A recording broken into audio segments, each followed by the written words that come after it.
पोरं लक्षात घ्या, कालपर्यंत आपण 10 प्रश्न पाहिले होते आणि त्याचा पुढचा प्रकार आपल्याला पाहायचा होता. हा, पुन्हा तू म्हणशील एवढी थंडी पडली का? नाही, पण मी गेलो सहज अनवधानात जिमलं, हवेत करून टाकला कार्यक्रम. चला, 10 प्रश्न पाहिले होते. चक्रधर स्वामी, 5 चक्रधर स्वामी पोरो हे गुजरात राज्यातले आहेत. हा, कोणत्या राज्यातले आहेत? हा, गुजरात राज्यातले आहेत. महत्वाची गोष्ट. त्यानंतर हे आपल्या महाराष्ट्रात आले. महाराष्ट्राच्या इकडे पहा, वायव्य दिशेला गुजरात नावाचं राज्य आहे. या गुजरातची महाराष्ट्रातल्या 4 जिल्ह्याला सीमा लागून आहे. त्याच्यामध्ये तुला माहिती आहे एक धुळे जिल्हा आहे, तुला माहिती आहे एक नंदुरबार जिल्हा आहे, इकडे पाय. त्याच्यानंतर नाशिक जिल्हा आहे आणि त्याच्यानंतर पालघर नावाचा जिल्हा आहे. 1 ऑगस्ट 2014 निर्माण झालेला हा धुळेमधून नंदुरबार 1 जुलै 1998. असो तर महाराष्ट्रामध्ये त्यांनी महानुभव पंथाची स्थापना केली. कशाची स्थापना केली? महानुभव पंथ. लक्षात घ्या, कोणी? चक्रधर स्वामी, माई भट्ट असं देखील बहुतेक त्यांना म्हणतात. महानुभव पंथ हे आपल्या प्रश्नाचं उत्तर आहे, पर्याय क्रमांक 2. आता पोरं लक्ष द्या इकडं, पुढचा प्रश्न काय? सातवाहन या राजवंशाची आद्य राजधानी खालीलपैकी कोणती होती? तुम्ही याच्या अगोदर TCS IBPS मध्ये तुम्ही पाहिला असेल, बी पब्लिकेशनचं पुस्तक सोडलं असेल तर त्याच्यामध्ये तुम्ही 1000 वेळा हा प्रश्न पाहिला पहा, सातवाहन सातवाहन सातवाहन है ना, ते चोलुस्क बिलुस्के नाव ऐकले का नाही? तर एक गोष्ट क्लिअर करा, याचं उत्तर आहे पूर्व पैठण. याचं उत्तर काय आहे? पैठण. पैठण हे लक्षात घ्या, छत्रपती संभाजीनगरमध्ये येणारा एक तालुका आहे. हा, आता अनेक बांडगुळ पुन्हा खाली नॉलेज पाचतात की सर त्याला औरंगाबाद म्हणा, काही म्हणलं तर ज्याची ज्याची जी काही आस्था आहे ते म्हणलं तरी चालतंय. कळलं का? तो काही वैयक्तिक वादाचा विषय नाही. पण या देशामध्ये बहुतांश लोकांची इच्छा आपल्याला मनाला बरं वाटायला आहे, तर वाद मिटवण्यापेक्षा, जातीय तेढ निर्माण करण्यापेक्षा प्रवाहासोबत चाललेलं काळाची गरज आहे सध्या. पोरं लक्षात घ्या. तर या ठिकाणी असणारं, याच ठिकाणी तुम्हाला माहिती आहे जायकवाडी नावाचा प्रकल्प आहे. काय आहे? जायकवाडी नावाचा प्रकल्प आहे. याच ठिकाणी नाथसागर नावाचं जलाशय आहे.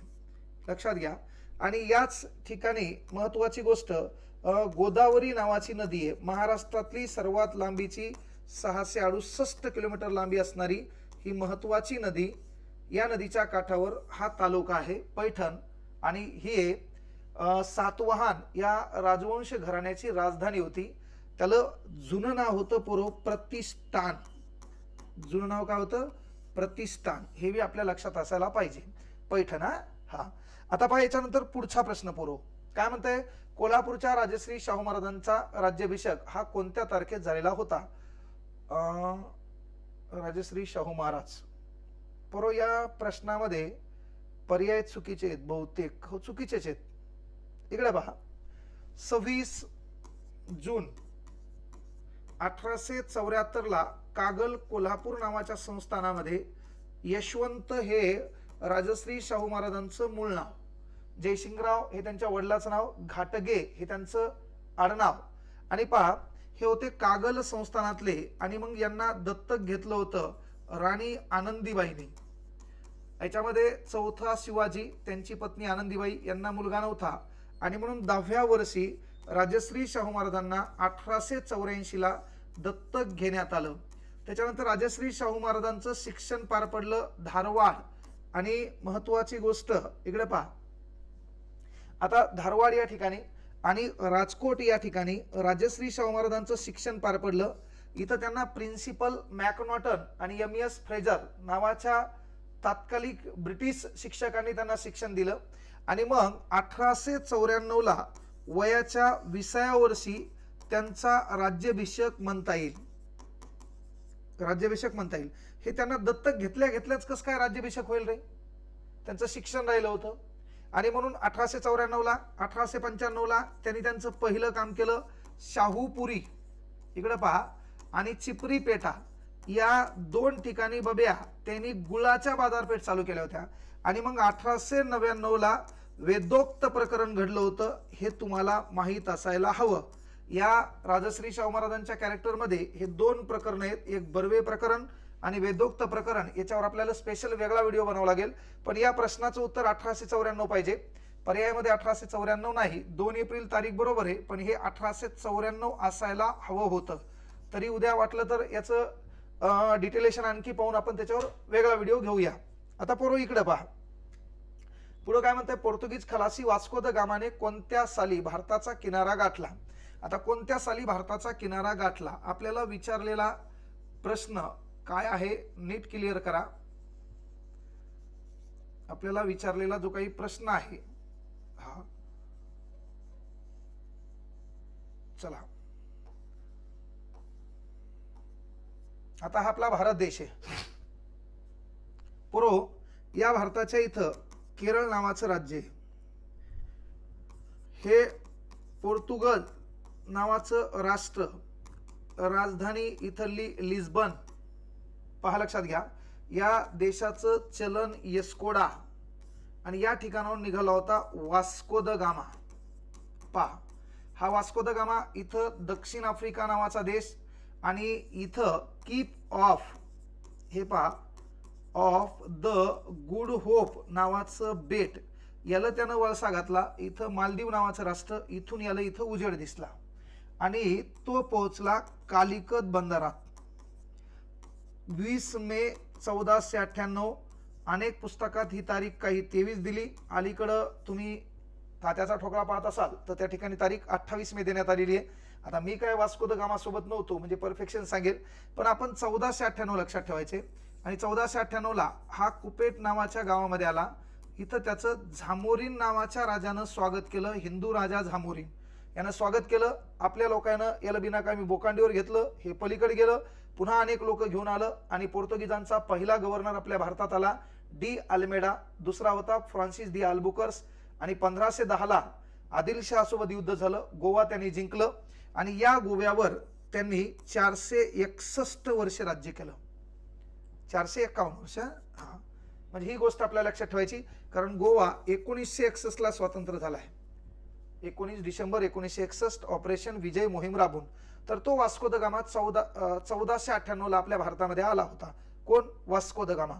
पहा वास्को द गामा कुठला? पोर्तुगलचा. वास्को द गामा ह्या दक्षिण आफ्रिकेच्या keep of the good hope या बेटाला वळसा घालून तो आपल्या केरळ नावाच्या राज्यातल्या कालिकत बंदरामध्ये उतरला होता. हेही आपल्याला लक्षात घ्यायचंय. मग त्याच्यानंतर त्याच्या अगोदर कोलंबस निघला होता, त्यानं अमेरिकेचा शोध लावला होता. केब्रल निघला होता, त्यानं ब्राझीलचा शोध लावला होता. हे आता हे मोकार इतिहासामधल्या बाकीच्या गोष्टी त्या पाहू आपण तिकडं. हा पुढे पहा, झिम्बाब्वे या देशाची राजधानी कोणती आहे? हे इथं झिम्बाब्वे हे भारत आहे. इथं भारत दिसल्यावर तू झुपकून म्हणशील दिल्ली, आणि तू झोपेतला असला तर पुन्हा म्हणशील मुंबई. तर झिम्बाब्वे ह्या देशाची राजधानी आहे हरारे. कोणती राजधानी आहे? हरारे. हे दक्षिण आफ्रिकेतले शहर आहेत बहुतेक. कैरो इजिप्तची राजधानी आहे. ही इजिप्तची राजधानी आहे कैरो. जोहान्सबर्ग, डर्बन है ना. हरारे हे झिम्बाब्वेची राजधानी आहे. पोरो झिम्बाब्वेची राजधानी आहे हरारे. हा त्याच्यानंतर पहा, आपल्या सूर्यमालेत पृथ्वीसह एकूण किती ग्रह आहेत? तुम्हाला सांगितलं आपण की 2006 ला प्लुटो नावाचा ग्रह आहे. याचा शोध क्लाइड टॉम्बाय. कोणा लावला? क्लाइड टॉम्बाय याने इसवी सन 1830 जर्मन शास्त्रज्ञांनी लावला होता. या प्लुटो ग्रहाची ग्रह म्हणून मान्यता रद्द करण्यात आली आणि याला आपण नाव दिलं बट्टू ग्रह. याला नाव काय दिलं? बट्टू ग्रह. पहा लक्षात घ्या, याला बट्टू ग्रह नाव दिलं. या सूर्यकुलावर आपण डिटेल सांगितलेलं आहे किंवा सूर्य याचं बाह्यतम तापमान 6000 अंश सेल्सिअस आहे. सूर्य हेलियम हायड्रोजन पासून बनलेला आहे. त्याच्यानंतर सूर्य लक्षात घ्या 460 कोटी वर्षापूर्वी त्याची निर्मिती झालेली आहे. सूर्याचे किरण पृथ्वीवर येण्यासाठी 8 मिनिट 20 सेकंद मायक्रो 16 एवढा कालावधी लागतो. त्याच्यानंतर लक्षात घ्या, सूर्य पृथ्वीच्या 10⁻21 घातांक एवढं त्याचं वस्तुमान आहे.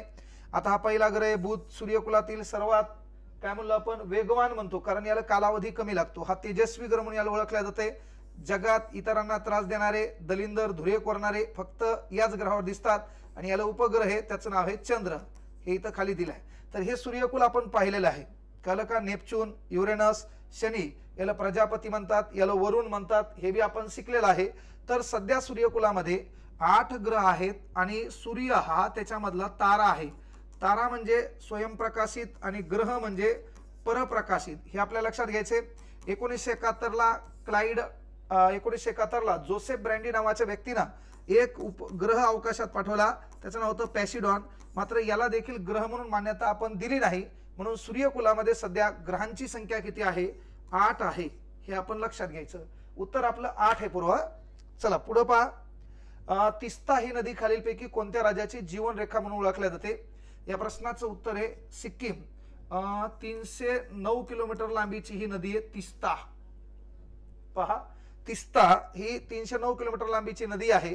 हिला जीवनरेखा म्हणतात. सिक्कीम आपल्या भारतात 36वी घटनादुरुस्ती 1975 ला झाली आणि सिक्कीम आपल्या भारतात राज्य निर्माण झालं. लक्षात घ्या, हे जे राज्य निर्माण झालं सिक्कीम, तर आपल्याला माहित असायला असावं सिक्कीम घटनादृष्टीनं निर्माण होणारं आपल्या भारतातलं दुसऱ्या क्रमांकाचं राज्य आहे.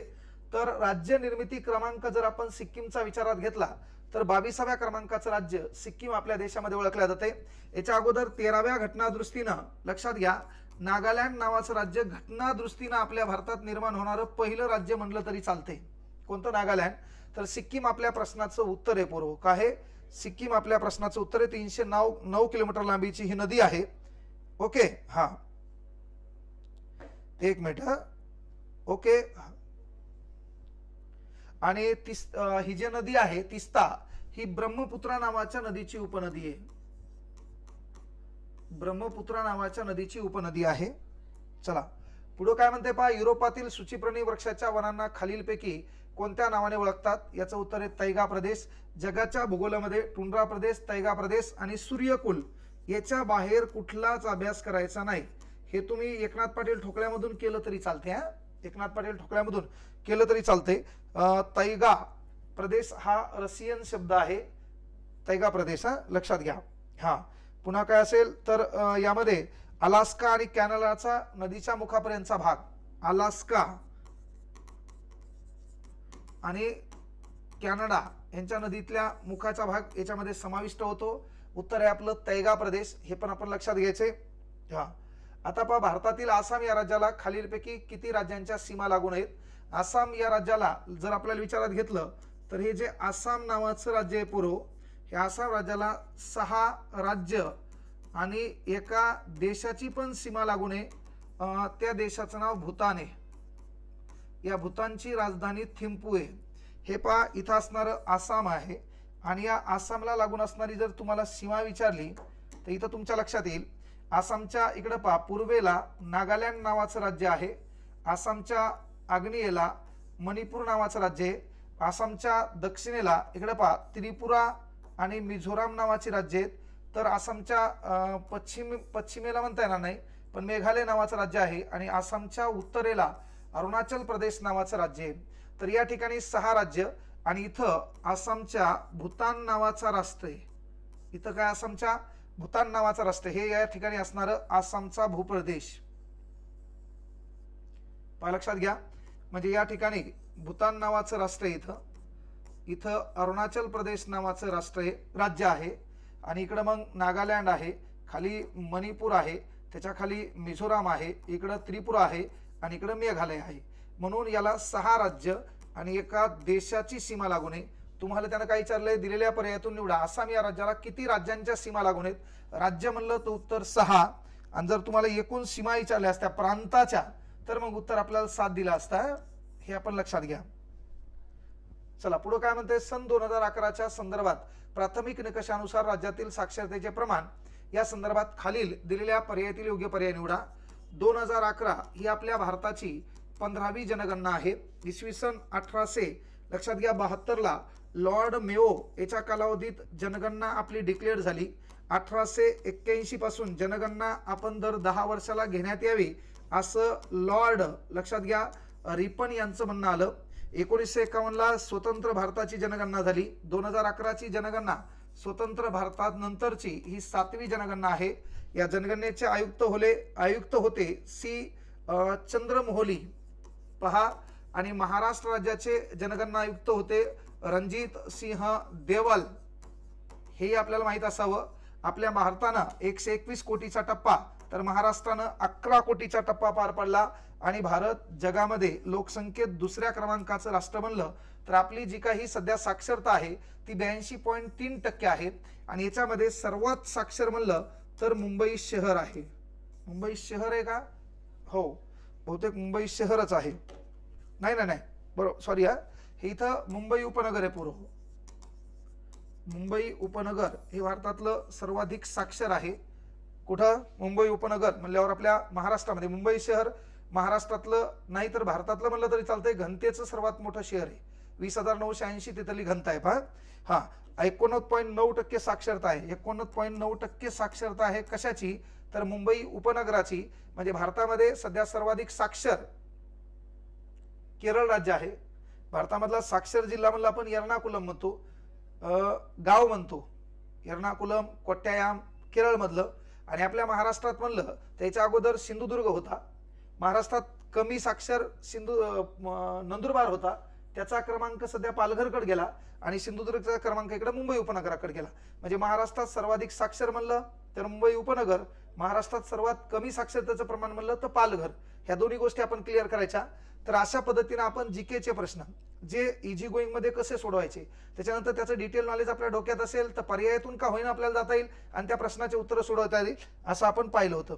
चला इथं जीकेचे प्रश्न झालेत. आता उद्या आपल्याला महत्त्वाचा विषय मॅथ याचे प्रश्न पाहायचेत आणि आपण हिंदी व्याकरण पण घेणार. जलसंपदेवर जे काही लक्षात घ्या की आपला पेपर TCS IBPS घेत असेल तर याच्यामध्ये सर्वाधिक जास्त भर द्यावा लागतो बुद्धिमत्तेला. म्हणून उद्या बुद्धिमत्तेचं व्हेन आकृती नावाचं प्रकरण आपल्या युट्यूब चॅनलवर येईल, ते सर्वांनी पाहून घ्यायचं. आणि लक्षात घ्या आजकाल चॅनलचा उताडा झालाय, कोणी उठलं सुटलं युट्यूबला शिकवायले, तर ते बी तुम्हाला कळणं गरजेचं की बाबा नेमकं आपल्याला दिशा कुठं भेटते, आपल्याला कुठं समजतंय. कळलं का? जगात प्रत्येक जण शिकवणार आहे, तो वाचल्याशिवाय अभ्यास केल्याशिवाय तो शिकवणार नाही, पण त्याची गाईडलाईन देखील आपल्याला योग्य भेटावी आणि आपल्या जीवनात काहीतरी बदल व्हावा. नाहीतर मग मला तू काहीतरी कमेंट करतो, मी काहीतरी आगाऊ बोलतो, यानं तू हा टाइमपास होतो. त्याच्यापेक्षा बी सिरियस तू झाला, मी बी सिरियस झालो, तर तुला फायदा होईल, मग बी फायदा होईल. हे आपण लक्षात घ्यायचंय. तर उद्या आपण भेटू याच ठिकाणी याच वेळेला आपल्याच युट्यूब चॅनलला. तत्पूर्वी सर्वांना शुभरात्री. जय हिंद, जय महाराष्ट्र.